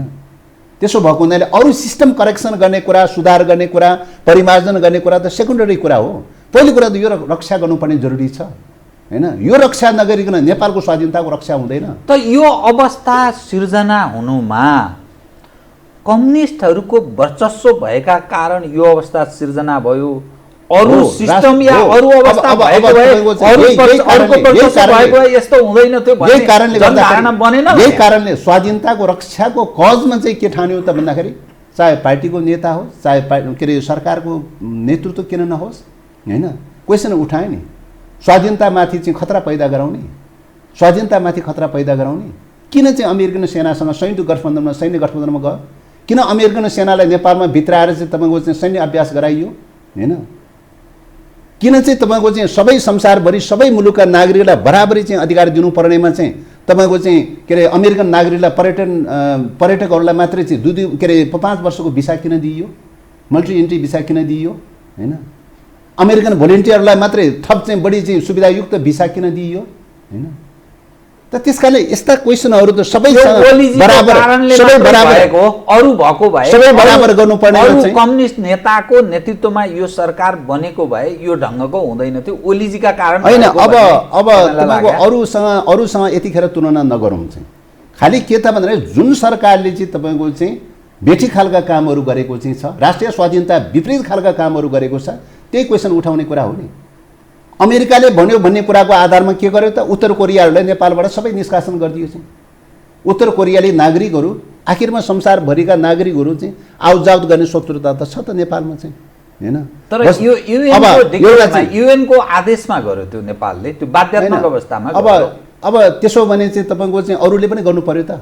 चीनले गर्नु पर्यो, के अरे भारतले गर्नु पर्यो, अरू मुलुकले भएको नाताले अरू मुलुकले गर्नु पर्यो, अरू मुलुकले किन गर्दैन, अरू मुलुकले किन गर्दैन चाहिँ हैन, अरू मुलुकले किन गर्दैन? यसको अर्थ के? यो अर्ध औपनिवेशिक जस्तो हुन थाल्यो भन्ने त्यसकाले मूलक समस्या के हो त भन्दाखेरि नेपालको स्थिति चाहिँ अब क्या यहाँको चाहिँ सबै प्रणाली सबै चाहिँ तपाईँको रूपमा हेर्दाखेरि हामी स्वाधीन जस्तो छौँ, स्वतन्त्र राष्ट्र जस्तो छ। तर अन्तरमा हेर्दाखेरि के भइरहेको छ त भन्दाखेरि हरेक कुरामा चाहिँ तपाईँको विदेशीहरूको डिक्टेसन चाहिँ चलिरहेको चाहिँ छ हैन। त्यही विदेशीहरूको डिक्टेसन चाहिँ जो चलिरहेको चाहिँ छ त्यसलाई कसरी क्रस चेक गर्ने, कसरी चेक एन्ड ब्यालेन्स गर्ने र नेपालको स्वाधीनताको रक्षा गर्ने भन्ने प्रश्न नै अहिलेको के प्रश्न हो। यही परिघटनाको सन्दर्भमा तपाईँको संसद विघटन पनि चाहिँ तपाईँको चाहिँ कतिपय शक्ति केन्द्रहरूले नेपालमा अस्थिरता र अराजकता पैदा गराउँदै गराउँदै गराउँदै लगेर सिस्टमलाई ड्यामेज गरिदिने, सिस्टम ड्यामेज गरिदिएपछि स्टेट फेल हुन्छ, स्टेट फेल भएपछि के हुन्छ त भन्दाखेरि चाहिँ त तपाईँको शक्ति केन्द्रहरूले खेल्ने मौका पाउँछ चाहिँ। यसको अर्थ त के लाग्छ भने नि देशको सवाल त भोलि जनता छन्, जनतालाई जनार्दन भनिन्छ, मुलुक सिद्ध्याउने सवालमा सबै जनता एक ठाउँमा उभिन्छ, त्यसरी मुलुक सिद्धिन्छ भन्ने कल्पना कम गरौँ। तर यो सिस्टम र यो संविधान त समाप्त भयो भन्ने अर्थ लाग्यो नि त, किनभने प्रधानमन्त्रीले चाल्यो कदम असंवैधानिक छ, संविधान त्यही सिद्धियो। अनि यो व्यवस्था जुन व्यवस्थाको हामी कुरा गरिरहेछौँ, सर्वाधिक दुखी नेपाली जन यही व्यवस्थाको माध्यम यसैलाई आधार बनाएर यत्रो भविष्यको सुखद कल्पना गरेका मानिस सर्वाधिक दुखी छन्। जनता प्राथमिकतामा परेको छैन, राष्ट्र प्राथमिकतामा परेको छैन, राजनीतिक दलका मानिसहरूको झगडा हेर्न बाध्य छन्। यसको अर्थ त यो सिस्टम त रहेन, यो कहाँ रह्यो? पहिलो कुरा त संविधान कहाँ रह्यो? पहिलो कुरा त यो चाहिँ मुलुकको सिस्टमको बारेमा, राष्ट्रको बारेमा बहस भइरहेको विषयलाई दलहरूको बिचको झगडाको रूपमा परिभाषित गर्न सायद मिल्दैन भन्ने लाग्छ हैन। त्यसकारणले मुलुकलाई कसरी स्वाधीनता कार्यकारीले असंवैधानिक कदम चालेपछि त संविधान त च्यात्यो गयो भन्ने अर्थ लाग्यो। स्वाधीनताको रक्षा कसरी गर्ने हैन, स्वाधीनताको रक्षाको निम्ति मुलुकलाई नर्मल कोर्समा लैजान जरुरी छ, स्थिरतामा लैजान जरुरी छ। सिस्टम ड्यामेज गराउने प्रक्रियाले चाहिँ अस्थिरतामा जान्छ, अराजकतामा जान्छ, मुलुकको स्वाधीनता खतरामा पर्छ। यो चाहिँ पार्टीहरूको प्राथमिकताको विषय हो, सिस्टम जोगाउने, संविधान जोगाउने। पार्टीको प्रश्न मात्रै होइन, पार्टीको प्रश्न मात्रै होइन, तपाईँको समाज विकासको विज्ञानको नियम हो, अनिवार्य नियम हो चाहिँ यो चाहिँ। मलाई एउटा जवाब दिनुहोस्, समाज विकासको अनिवार्य नियम हो। कृपया स्पष्ट पार्नुहोस्, तपाईँ अनुभवी पनि व्यक्ति भएको हुनाले। नेपाली जनताले, बहुमत जनता भनिरहेको छु म, यो व्यवस्था, यो संविधान बचाउन किन कृत सङ्कल्पित हुनुपर्ने, किन चिन्ता गर्नुपर्ने, ल बताइदिनुहोस् त। अब नेपाली जनताले दियो यो संविधानले, यो सिस्टमले नेपाली जनतालाई कहाँ सुख दियो कि कहाँनिर राम्रो परिस्थिति सिर्जना गर्यो कि किन बचाउनु पर्ने? ठिक छ, नेताहरूको प्राथमिकताको विषय हो, कार्यकर्ताको हो, किनभने गुजारा चल्छ, उनीहरूको सेवा सुविधा यसैबाट चलिरहेको छ। जनताको एङ्गलबाट मैले प्रश्न गरेँ। जनताको एङ्गलबाट के हो त भन्दाखेरि मैले अघि नै सुरुमै भने कि मुलुकमा तपाईँको औद्योगिक पुँजीको विकास हुन सकेको भए, औद्योगिक कारखानाहरूको विकास हुन सकेको भए, कृषिलाई आधुनिकीकरण गरेर कृषि उत्पादनलाई गुणात्मक रूपले वृद्धि गर्न सकेको भए के हुन्थ्यो त? नेपाल खाद्यान्नमा आत्मनिर्भर हुन्थ्यो, अत्यावश्यक वस्तुहरूमा आत्मनिर्भर हुन्थ्यो, उद्योगहरू खुल्थ्यो, कल कारखानाहरू खुल्थे, रोजीरोटीको विस्तार हुन्थ्यो हैन, विदेश जानुपर्ने अवस्था हुने थिएन चाहिँ हैन। राष्ट्रिय औद्योगिक पुँजीको वेबाट जान थाल्यो भने त्यसले प्रकारान्तर रूपले समाजवादको जग खडा गर्ने दिशामा जान्छ, त्यसले चाहिँ जनतालाई सुखी र शान्ति बनाउने प्रक्रिया त्यो त गरेन नि त। अब हो, त्यसकारणले गर्दाखेरि तपाईँको बहस र विवाद कहाँबाट पैदा भयो त भन्दाखेरि एकाधिकार दलाल पुँजी भनेको बहुराष्ट्रिय कम्पनीहरूको पुँजी हो, विदेशीको पुँजी हो, विदेशीको प्रभुत्व हो। त्यो यही संविधान यही सिस्टमले गराइदियो। एक मिनेट सुन्नुहोस् है, विदेशीको एकाधिकार दलाल पुँजी हो चाहिँ त्यो चाहिँ। त्यसकारणले त्यसको प्रभुत्व कायम रहेको हुनाले त्यो प्रभुत्वलाई विस्थापित गरेर लैजानुपर्छ, समाजवाद उन्मुख दिशामा लैजानुपर्छ, आत्मनिर्भर अर्थतन्त्रको दिशामा लैजानुपर्छ भनेर त संविधानले पनि मार्गचित्र त कोरेको छ। त्यो अनुसार जान सकेन भन्ने प्रश्न नै विवादको प्रश्न हो, बहसको प्रश्न हो हैन। बहसको प्रश्न त त्यहाँ हो नि। अब त्यो प्रश्न जनताको चाहिँ तपाईँको चाहिँ आर्थिक रूपले विकास भयो भने जनताको समृद्धिको विकास हुने हो चाहिँ हैन। तपाईँको आर्थिक रूपले सबै चाहिँ ताला चापी कुची बहुराष्ट्रिय कम्पनीलाई सुम्पिदिने चाहिँ अनि यहाँ समृद्धि खोजेर हुन्छ, त्यो कसले यहाँ विकास सुम्पेको? खोजेर हुन्छ। त्यो सुम्पेको यही सिस्टमले, यही नेतृत्वले होइन भने। त्यसकारणले अब यो अहिलेको चाहिँ सिस्टम तपाईँको मैले अघि नै निवेदन गरेँ, एकाधिकार दलाल के अरे सामन्तवाद त एक हदसम्म विस्थापित भएको छ, एकाधिकार दलाल पुँजीवाद विस्थापित भएको छैन भनेर त भनिरहेको छु त। किन नगर्या त? तपाईँको 150 वर्ष पूर्वदेखिको चाहिँ नेपाल त एक प्रकारको अर्ध उपनिवेशबाट गुज्रदै आइरहेको अवस्था हो। त्यसले गर्दाखेरि नेपाल त चाहिँ तपाईँको विगतको राजाको पालामा होस् या राणाको पालामा होस् या चाहिँ अहिले दलहरूको नेताहरूको पालामा होस्, विदेशी एकाधिकार दलाल पुँजीवादको प्रभुत्व त बढ्दै गइरहेको अवस्था छ।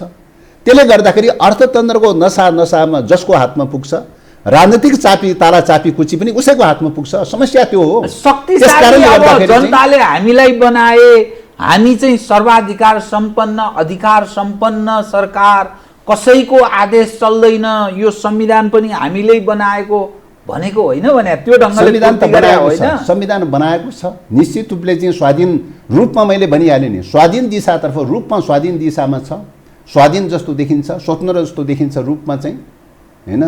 तर अन्तर्यमा चाहिँ मैले अघि नै भने कि जबसम्म अर्थतन्त्र, किन समाज विकासको जग भनेर भनेको के हो त अर्थतन्त्र हो हैन। अर्थतन्त्र उत्पादन सम्बन्धको जग कहाँ छ भन्ने कुरा हेर्ने कुरा हो। सामन्तवादी उत्पादन सम्बन्धको जग भएको बेलामा सबै कुराको निर्णय गर्ने अथोरिटी सामन्तहरूको हातमा केन्द्रित थियो, पोलिटिक्स सामन्तहरूले गाइड गर्थे हैन, सामन्तहरूको सिस्टमबाट जान्थे। त्यसकारणले अब अहिले चाहिँ के भएको छ त भन्दाखेरि सामन्तवाद त एक हदसम्म विस्थापित भएको छ। त्यो जनताको त्याग बलिदान र सङ्घर्षको उपज चाहिँ पक्कै पनि हो चाहिँ, तर एकाधिकार दलाल पुँजीवाद विस्थापित भएको छैन। एकाधिकार दलाल पुँजीवाद भनेको बहुराष्ट्रिय कम्पनीको पुँजी हो। बहुराष्ट्रिय कम्पनीको पुँजी भनेको विदेशीहरूको चाहिँ केन्द्र के अरे शक्ति केन्द्रहरूको प्रभुत्व भएको सिस्टम हो अर्थतन्त्रको। त्यसकारणले त्यो सिस्टम रहँदासम्म के हुन्छ त भन्दाखेरि चाहिँ नेपाललाई पूर्ण रूपले स्वाधीन बनाउन कठिन हुन्छ। त्यो सिस्टमलाई ड्यामेज गर्नलाई के गर्न पर्छ त, त्यो सिस्टमलाई विस्थापित गर्दै औद्योगिक पुँजीको विकास गर्नलाई, आत्मनिर्भर अर्थतन्त्रको विकास गर्नलाई, राष्ट्रिय अर्थतन्त्रको निर्माण गर्नलाई के गर्नुपर्छ त भने दलहरू सबै नमिलिकन भएन, सहमति र सहकार्यको मोडलबाट जानु पर्यो। सहमति र सहकार्यको मोडलबाट गएर स्थिरता र स्थायित्व कायम रहन सक्यो भने तपाईँको चाहिँ लगानी हुन्छ, विकास हुन्छ, आर्थिक समृद्धिको बाटोबाट चाहिँ केही चाहिँ बाटो खुल्छ, सुधारहरू हुँदै जान्छ, समृद्धि हुँदै जान्छ। त्यो त स्थिरता र स्थायित्वसँग रिलेटेड छ नि। स्थिरता र स्थायित्व केसँग रिलेटेड छ त, सहमतीय मोडलबाट जान्छ जाँदैन भन्ने कुरासँग रिलेटेड छ। सहमतीय स्थिरता र स्थायित्व कायम भयो भने अर्थतन्त्र सापेक्ष रूपले विकास हुन्छ। यो प्रक्रियालाई चाहिँ तपाईँ ड्यामेज कसले गराउँछ त भन्दा एकाधिकार दलाल पुँजीवाद भनेको सर्वसत्तावाद हो, एकाधिपत्यवादी हो, निरङ्कुशतावादी हो, तानाशाही खालको सिस्टम हो, फाँसीवादी सिस्टम हो चाहिँ। त्यसले एकाधिकार दलाल पुँजीले के गर्छ त प्रतिस्पर्धीहरूलाई सबैलाई निषेध गर्छ चाहिँ, सबैलाई निषेध गर्दै गर्दै जान्छ। सहमतीय मोडललाई खोज्दैन उसले चाहिँ विध्वंस पार्ने, निषेध गर्ने, एकले अर्कोलाई निषेध गर्ने, भिन्न मतलाई निषेध गर्ने सिस्टम त्यहाँ खोज्छ चाहिँ, सर्वसत्तावादी सिस्टम खोज्छ। त्यसकारणले पोलिटिक्समा चाहिँ तपाईँ के हो त भन्दाखेरि सर्वसत्तावाद कहाँ खोज्छ त, एकाधिकार दलाल पुँजीवादले सर्वसत्तावाद खोज्छ हैन। त्यसको ठिक विपरीत चाहिँ तपाईँको चाहिँ डेमोक्रेसीले के खोज्छ त भन्दाखेरि सबै सहमतिको प्रक्रियाबाट जानु पर्यो, राष्ट्रिय पुँजीलाई प्रोत्साहित गर्नु पर्यो, विकास गर्नु पर्यो चाहिँ, लगानी गर्न सक्ने आन्तरिक लगानी गर्न सक्ने राष्ट्रिय पुँजीलाई प्रोत्साहित गर्नु पर्यो, सबैलाई चाहिँ मतलब क्रियाशील गराउनु पर्यो। त्यसको लागि त डेमोक्रेसीको सिस्टम चाहियो नि, सहमतीय मोडलबाट जानु पर्यो नि, त्यसको सेक्युरिटीको व्यवस्था हुनु पर्यो नि, स्थिरता र स्थायित्व हुनु पर्यो नि, अनि नै राष्ट्रिय पुँजीको विकास हुन्छ, राष्ट्रिय औद्योगिक प्रतिष्ठानहरूको विकास हुन्छ। अब यो कसले गर्दिन् त? अब तपाईँहरूले त तपाईँहरूले मानौ कि अरूलाई सोधे जस्तो हैन, दारू पनि तपाईँहरूको यही कुरा त भएन भनेर सरकारसँग बहस चलिरहेको चाहिँ छ, यही कुरा त भएन भनेर चाहिँ पार्टीभित्र बहस चलिरहेको चाहिँ छ हैन। अब तपाईँ सहमतिको कुरा गर्नुहुन्छ, आफ्नै पार्टीभित्र यस्तो विपत्तिको चाहिँ यस्तो विमतिको स्थिति छ, तपाईँ र अरू त अरू, तपाईँ र रामबहादुर थापा बादल नै अलग हुनुभयो। तपाईँ यता हुनुहुन्छ, रामबहादुरजी उता हुनुहुन्छ, यो के भएको? यो एउटा जिज्ञासा बताउनुहोस् त। व्यक्तिको पछाडि व्यक्ति किन, तपाईँ त एउटा पार्टीकै रूपमा विचारको प्रश्न हो, नीतिको प्रश्न हो, विचारको स्वतन्त्रता कसैलाई सबैलाई छ। विचारले के लाग्छ ठिक बेठिक त्यो अलग बहसको विषय हो हैन, विचारको आधारमा ठिक बेठिक बहसको विषय हो। प्रत्येक व्यक्तिलाई विचारको स्वतन्त्रता छ। के भन्नुहुन्छ बादलजीलाई बताउनुहोस् त तपाईँ। हैन, व्यक्तिको बारेमा कुनै टिप्पणीको विषय होइन चाहिँ, विचारको हिसाबले लाइनको हिसाबले हेर्ने हो भने यतिखेरको चाहिँ सन्दर्भमा, यतिखेर मुलुक क्राइसिस परिरहेको सन्दर्भमा राष्ट्रिय स्वाधीनताको बाटोमा जाने हो कि राष्ट्रिय आत्मसम्मानवाद गुणा टेकाउने बाटोमा जाने हो? क्वेसन त त्यो हो नि। समस्या त घुँडा टेकाउने बाटोमा गयो त। ओलीको बाटोले त मुलुकलाई घुँडा टेकाउने बाटोमा लग्यो त, आत्मसमर्पण गराउने बाटोमा गयो त, विदेशी शक्ति केन्द्रहरू अगाडि घुँडा टेकाउने बाटोमा गयो त, सिक्किमीकरण र भुटानीकरणको बाटोमा गयो त, अफगानिस्तानीकरणको बाटोमा गयो त चाहिँ। विदेशी सेना थोपार्नलाई चाहिँ तपाईँको बताबुङ सिस्टमलाई बताबुङ पारिसकेपछि अनि विदेशी सेना आउँदैन, विदेशी सेना थोपर्ने स्थिति पैदा हुँदैन। त्यसले त चाहिँ नेपालको अस्मितालाई समाप्त गर्ने दिशातर्फ गयो त चाहिँ। होइन, त्यस कारणले तपाईँको गर्दाखेरि ठाउँबाट यो भन्दा मैले अन्यथा तपाईँले भनेको म ठान्दिनँ कि, तर मान्छेले चाहिँ कसरी बुझ्ने भयो भने पञ्चायत सम्झे, भलै त्यो निर्दलीय थियो, पञ्चायत सम्झन्छन्, अनि त्यसपछि 46 पछिको त्यो 47 को जुन संविधान जारी भयो त्यो अर्को एउटा सिस्टमलाई सम्झन्छन् र अहिलेको सिस्टमलाई सम्झन्छन्। यसरी तुलना गर्दा त अयोग्यताको चाङ मात्रै थोपरिने भयो नि त। अब कम्युनिस्ट हौँ भन्नेलाई अथवा परिवर्तनकामी हौँ, हामी देशभक्त हौँ, जनताका लागि काम गर्ने हौँ भन्ने मानिसलाई नेपाली जनताले पत्याउँछन् भने अब नेपाली जनताले कामको आधारमा हेर्ने कुरा हो होइन, कुन दिशामा जान्छ, कुन दिशामा जान्छ, के गर्छ, कसो गर्छ भन्ने कुराको आधारमा हेर्ने कुरा हो। निरपेक्ष रूपले हेर्ने विषय परेन हैन।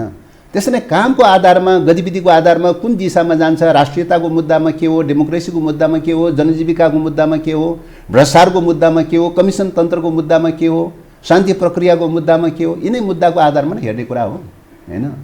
त्यसकारणले यी मुद्दाहरूको सन्दर्भमा अहिले चाहिँ तपाईँको चाहिँ प्रधानमन्त्री ओलीको सरकारको नेतृत्वले चाहिँ यी सबै मुद्दाहरूमा ड्यामेज गराउने वेबाट गयो हैन।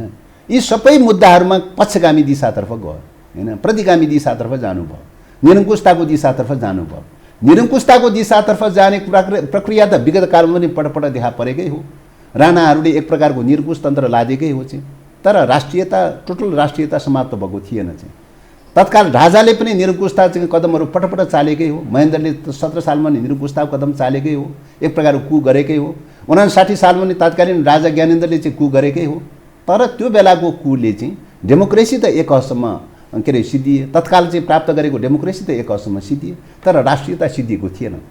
अहिले पुस 5 गते गरेको कुले चाहिँ के भएको छ त भन्दाखेरि डेमोक्रेसी सिद्ध्याउने मात्रै होइन, राष्ट्रिय अस्मिता समेत सिद्ध्याउने परिस्थितिमा कु भएको चाहिँ छ। त्यसो भएको हुनाले चाहिँ महेन्द्रको कु र ज्ञानेन्द्रको कु भन्दा गुणात्मक रूपले चाहिँ राष्ट्रिय स्वाधीनतामाथि समेत हमला गर्ने खालको चाहिँ प्रक्रियाबाट कु भएको चाहिँ छ। यो खतरनाक, त्यसो भएको हुनाले कैयौं गुनाले ज्ञानेन्द्रको भन्दा खतरनाक हो। निश्चित रूपले तुलनात्मक रूपले कैयौं गुनाले खतरा हो चाहिँ। त्यो बेलाको चाहिँ हो पार्लियामेन्ट्री सिस्टमलाई उहाँले चाहनु भएन, दलीय सिस्टम चाहनु भएन, ड्यामेज गरिदिनु भयो, सम्पूर्ण पावर आफ्नो हातमा लिए चाहिँ हैन। तर त्यो बेलाको चाहिँ सन्दर्भमा तपाईँको क्षेत्रीय असन्तुलन र चाहिँ द्वन्द्वको अन्तर्राष्ट्रिय परिस्थितिको चाहिँ त्यो खालको परिस्थिति त अहिलेको जस्तो परिस्थिति त थिएन चाहिँ हैन। त्यसले गर्दा नेपालको अस्मिता चाहिँ तपाईँको रक्षा गर्ने सवालमा त चाहिँ त्यति ठुलो ड्यामेज त भएको थिएन त्यो बेलामा चाहिँ। अहिलेको परिस्थिति त के त भन्दाखेरि सैन्य प्रतिस्पर्धाको कोर्समा गइरहेको अवस्था हुने, फौजी प्रतिस्पर्धाको कोर्समा गइरहेको अवस्था हुने शक्ति केन्द्रहरूको स्थिति। त्यो बेलामा चाहिँ तपाईँको चाहिँ सिस्टमलाई ड्यामेज गराउने बित्तिकै, डेमोक्रेसीमाथि आक्रमण गर्ने बित्तिकै, संसदमाथि हमला गर्ने बित्तिकै के हुन्छ त भन्दाखेरि चाहिँ तपाईँको चाहिँ अघि नै मैले भने विदेशी शक्ति केन्द्रहरूको निम्ति ढुङ्गा फोर्दाखेरि देउता फेला पारे जस्तो हुने भएको छ। म तपाईँसँग कार्यक्रमको ठिक अन्त्यमा तपाईँले सहमति, एउटा नयाँ खाले वातावरण, एउटा राजनेताले गर्नुपर्ने कल्पना तपाईँले मस्तिष्कमा राखेर विषय उठान गर्ने प्रयास गर्नुभयो कि एउटा संविधानभित्रका तागत छन्, यो संविधानलाई स्वीकार्ने, ग्रहण गर्ने, यो भयङ्कर राम्रो हो भन्ने, असाध्य राम्रो संविधान भनेर मान्ने तागत छन् नेपालको राजनीतिमा। अर्को संविधानप्रति विमति राख्ने या निषेध आफूलाई ठानेर बसेको तागतहरू पनि छन्। त्यो समग्रको एउटा राष्ट्रिय सहमतिको कुरा गर्नुभयो कि तपाईँले यही संविधानभित्रको यो 4-5 वटा पार्टीहरू चाहिँ सहमति बनाएर फेरि खाने कुरा गर्नुभयो? अब यो खाने र नखाने कुरासँग होइन, राजनीति भनेको मान्छेले यो खाने नै बाटो मेलोमेसो रहेछ भन्ने मान्छे राज्यप्रति, देशप्रति, जनताप्रति दायित्व र जिम्मेवारीको हिसाबले दलहरूले कति प्रभावकारी ढङ्गले भूमिका निर्वाह गर्न सक्छ या सक्दैन भन्ने कुरा मात्रै हो हैन। र अब अहिलेको परिस्थितिमा के हो त भन्दाखेरि चाहिँ फर्स्ट अफ अल जो संविधानले परिकल्पना गरेको छ, सङ्घीय लोकतान्त्रिक गणतन्त्र भनेर संविधानले जो परिकल्पना गरेको छ, त्यही मार्गचित्र अनुसार चाहिँ फर्स्ट अफ अल पहिलो स्टेपमा के हो त भन्दाखेरि तिनीहरूको बिचमा त कमसेकम दलहरूको बिचमा त सहमति खोज्ने कोसिस गर्नु पर्यो, संविधानभित्रकै तागत मिलेर गर्ने भन्ने खोज्नु भयो। अब पहिलो कुरा त्यो हो चाहिँ। दोस्रो कुरा के हो त भन्दाखेरि चाहिँ संविधानभन्दा बाहिरका शक्तिहरूलाई कसरी समेट्ने हैन। संवैधानिक कोर्स अनुसार खोज्नु पर्यो, संसदको संवैधानिक कोर्स अनुसार खोज्नु पर्यो। विप्लवजीसँग संवैधानिक वार्ता प्रारम्भ कोर्स हुन अनुसार- लाग्यो जस्तो संवैधानिक लाग्दैछ कोर्सबाट अहिले। संवैधानिक ओलीजीले- कोर्सबाट खोज्दाखेरि के गर्ने हो त भन्दाखेरि चाहिँ दलहरू त सबै सदनमा हुन्छ, दलहरूको बिचमा सहमति खोज्नु पर्यो। दलहरूको बिचमा सहमति खोजेर चाहिँ संविधानभन्दा बाहिर रहेका शक्तिहरू कसैलाई सहमतिमा लिएर आउने, कसरी सहमतिमा लिएर आउने चाहिँ त्यो त सदनमा खोज्ने कुरा हो, दलहरूको बिचमा खोज्ने कुरा हो चाहिँ त्यो त प्रक्रिया त्यो हो नि, त्यो कोर्सबाट खोज्ने कुरा हो नि। त्यस कारणले त्यो कोर्सबाट खोज्यो भने के हुन्छ त भन्दाखेरि एउटा प्रक्रियागत ढङ्गले संविधानभन्दा बाहिर रहेका शक्तिहरूलाई पनि कसरी सहमतिमा लिएर आउने भन्ने प्रक्रियाको एउटा सहज प्रकारको कोर्सको खोजी हुन्छ, सहज प्रक्रिया हुन्छ। तपाईँको त्यो प्रक्रियाबाट नगइकन चाहिँ तपाईँको एकले अर्कोलाई भत्काउने र एक अर्कोलाई सिद्ध्याउने र एक अर्कोलाई ड्यामेज गराउने चाहिँ वेबाट जान थाल्यो भने तपाईँको चाहिँ संविधानभित्र रहेका दलहरूको सहमति नहुने, के अरे विधि बाहिर रहेकाहरूलाई सहमति नहुने मात्रै होइन, भित्रै रहेको पनि सहमति हुँदैन। भित्रै रहेको सहमति नहुने बित्तिकै के हुन्छ त भन्दाखेरि सिस्टम त ड्यामेज हुन थाल्छ। सिस्टम ड्यामेज भएपछि त्यसको डाइरेक्ट इफेक्ट कहाँ पर्छ त? राष्ट्रिय स्वाधीनतामाथि पर्छ। त्यसो भएको हुनाले चाहिँ हामीले चाहिँ खोज्ने कुरा के हो त भने डेमोक्रेसीको तात्पर्य के हो त भने सबै पाटा पक्षहरूलाई कुनै न कुनै ढङ्गले सहमतिमा ल्याउने कोसिस गर्नुपर्छ भन्ने कुरा हो। दलको नेताहरूले विगत कालमा दलको नेताहरूले सहमति जुटाउने कुरामा ल्याप्सेसहरू भयो होला, सकेन होला चाहिँ होइन, कमी कमजोरी रह्यो होला, सीमा रह्यो होला। तर पनि ती सीमा रहेको रहेछ भने पनि अबको समयमा के हो त भन्दाखेरि सबैलाई सहमतिमा जुटाउने कोसिस गर्नु पर्यो भनेर पहल गर्ने कुरा हो, प्रयास गर्ने कुरा हो। प्रयास अधुरो होला, अपुरो होला, तर पनि फेरि पनि जारी त राख्नुपर्छ त, कोसिस त गरिरहनुपर्छ। केही समय पहिले अलि अलगाववादको कुरा गर्ने, पृथकतावादको कुरा गर्ने सीके राउत मेन स्ट्रिममा केन्द्रित भएको देखिन्छ। मूल राजनीतिक पक्षमा अर्थात् राजनीतिमा उनले काहीँ न काहीँ नेपालको यो पछिल्लो अवस्थालाई ग्रहण गर्दै मेन स्ट्रिमको पोलिटिक्समा सामेल हुन खोजेको अर्थ लाग्दैछ। सहमति सम्झौताहरू केही भएका छन्। विप्लवसँग कुराकानी प्रारम्भ हुन लागेको जस्तो अर्थ लाग्छ। एकदम संक्षिप्तमा भनिदिनु होला। अब पहिलो कुरा त विप्लवमाथि चाहिँ तपाईँको प्रतिबन्ध लगाउने कुरा नै अनडेमोक्रेटिक हो, संविधान विपरीत हो, यो हुँदैन भनेर त्यही बेलाबाट आवाज उठेको कुरा हो। दलमाथि प्रतिबन्ध लगाउने कुरा यो दलले के अरे यो संविधानले परिकल्पना गरेको छैन। तर पनि ओलीजीले प्रतिबन्ध लगाइदिनु पर्छ, यो हटाउनु पर्छ भन्दा भन्दै उहाँ हटाउन तयारी हुनु भएन होइन। एउटा त्यो चाहिँ दोस्रो कुरा हो कानुनी रूपले कहीँ चाहिँ भौतिक रूपले कहीँ तोडफोड भएको रहेछ, आगजनी भएको रहेछ, कहीँ क्षति भएको रहेछ, त्यो त कानुनले हेर्छ नि, त्यो त अदालतले हेर्छ नि होइन। त्यस कारणले गर्दाखेरि हामीले हेर्ने कुरा त पोलिटिकली रूपले कसैले पोलिटिकल इस्युलाई भर्सन बनाएर चाहिँ आधार बनाएर चाहिँ तपाईँको चाहिँ उठाइरहेको छ भने त त्यो त पोलिटिकल कोर्स हो नि। पोलिटिकल कोर्सलाई त पोलिटिकली रूपले हल गर्ने कोसिस तपाईहरुलाई गौण बनाउन विपक्षसँग वार्ता जस्तो त लाग्दैन। वार्ता प्रारम्भ हुन अब प्रधानमन्त्रीले कुन षड्यन्त्र कुन तिगडम गर्नु भएको छ, उहाँको नियत के हो, उहाँको आशा के हो भन्ने कुरा उहाँले नै बुझ्ने कुरा भयो हैन। घटनाक्रमले हेर्ने कुरा के हो त भन्दाखेरि दलमाथि प्रतिबन्ध किन लगाउनु भयो त्यसको जवाब दिनु पर्यो नि। यदि उहाँ इमानदार हो भने चाहिँ संविधान विपरीत ढङ्गले किन प्रतिबन्ध लगाउनु भयो, क्वेसन त्यो हो नि, बहस भएको विषय त त्यो हो नि, एउटा पोइन्ट त्यो हो। दोस्रो कुरा चाहिँ तपाईँको सीके राउतको हो, सीके राउतसँग वार्ता हुनु हुँदैन भन्ने कुरा होइन। सीके राउतसँग वार्ता हुन्छ, हुनसक्छ, सम्झौता हुनसक्छ होइन। उहाँ चाहिँ त्यो यो संविधानकै परिधिभित्र ल्याउने कुरालाई हामीले अन्यथा भन्न मिल्दैन चाहिँ होइन। तर उहाँको चाहिँ विगत कालको चाहिँ धार त के थियो त भन्दाखेरि पृथकताको आन्दोलनको पक्षमा थियो। पृथकताको आन्दोलनको पक्षमा रहेको चाहिँ धारसँग त कुराकानी गरेर चाहिँ तपाईँको संविधानको दायराभित्र ल्याउन सकिन्छ भने विप्लवसँग वार्ता हुन सक्दैन भन्ने कुरा त थिएन त चाहिँ होइन। जबकि पटक चाहिँ वार्ताको लागि चाहिँ अपेक्षा राखिरहेको अवस्थाहरू सङ्केतहरू बुझिरहेकै थियो चाहिँ त्यो बुझ्दै पनि तपाईँको वार्ता गर्न तयारी भएन सरकार चाहिँ। कहिले वार्ता गर्ने भने वार्ताको नाटक गर्नुहुन्छ चाहिँ तपाईँको चाहिँ कुनै निर्णय नै गर्न नसक्ने अथोरिटीविहीन खालको चाहिँ नाम मात्रैको वार्ता टोली बनाएर चाहिँ के अरे देखावटी रूपमा काम गर्नुहुन्छ। त्यसले गर्दाखेरि यो सिस्टमप्रति यो राज्यप्रति राष्ट्रप्रति सिन्सियर भएन, गम्भीरता भएन होइन। आफ्नो पद र प्रतिष्ठाको लागि, पदको लागि, अहङ्कारको लागि एकाधिपत्य कायम राख्ने चिन्तनले ग्रसित हुनुभयो। त्यही चिन्तनले, त्यही सर्वसत्तावादी, त्यही निरङ्कुशतावादी, त्यही फाँसीवादी चिन्तनले गर्दाखेरि दलहरूलाई सबैलाई निषेध गर्ने, सबैलाई निषेध अलग थलग गर्ने, कसैमाथि हमला गर्ने, कसैलाई चाहिँ तपाईँको चाहिँ काखी चाप्ने, कसैलाई के गर्ने, फुटाएर राज गरेको जो साम्राज्यवादी सिस्टम हो त्यो सिस्टम चाहिँ त उहाँले अवलम्बन गर्न थाल्नुभयो। त्यसैले गर्दाखेरि राष्ट्रिय स्वाधीनतामाथि हमला भयो, हस्तक्षेप भयो। यो राष्ट्रिय स्वाधीनतामाथि हस्तक्षेप भएको सन्दर्भमा यतिखेर सम्पूर्ण देशभक्तहरू, सम्पूर्ण राष्ट्रवादी शक्तिहरू, सम्पूर्ण चाहिँ लोकतान्त्रिक गणतन्त्रका पक्षधरहरू, सबै न्यायप्रेमी जनसमुदायहरू एक ढिक्का भएर चाहिँ यो फाँसीवादी कदमलाई निषेध गर्न सक्यो अथवा यो फाँसीवादी कदमलाई करेक्सन गर्न सक्यो, नेपाल बच्यो। यो फाँसीवादी कदमलाई करेक्सन गर्न सक्नु भएन भने नेपाल सिद्धियो चाहिँ। हस् त, नमस्कार, धन्यवाद छ है। धन्यवाद। आदरणीय दर्शकवृन्द, उहाँ हुनुहुन्थ्यो देव गुरुङ, नेपाल कम्युनिस्ट पार्टी नेकपाका स्थायी समिति सदस्य, पूर्व मन्त्री। समसामयिक विषयलाई केन्द्रमा राखेर गरिएको कुराकानी। म सहित मेरो सम्पूर्ण युनिटलाई कार्यक्रमबाट बिदा दिनुहोस्, तर यो हो टेलिभिजन, हेर्दै रहनुहोला। नमस्कार।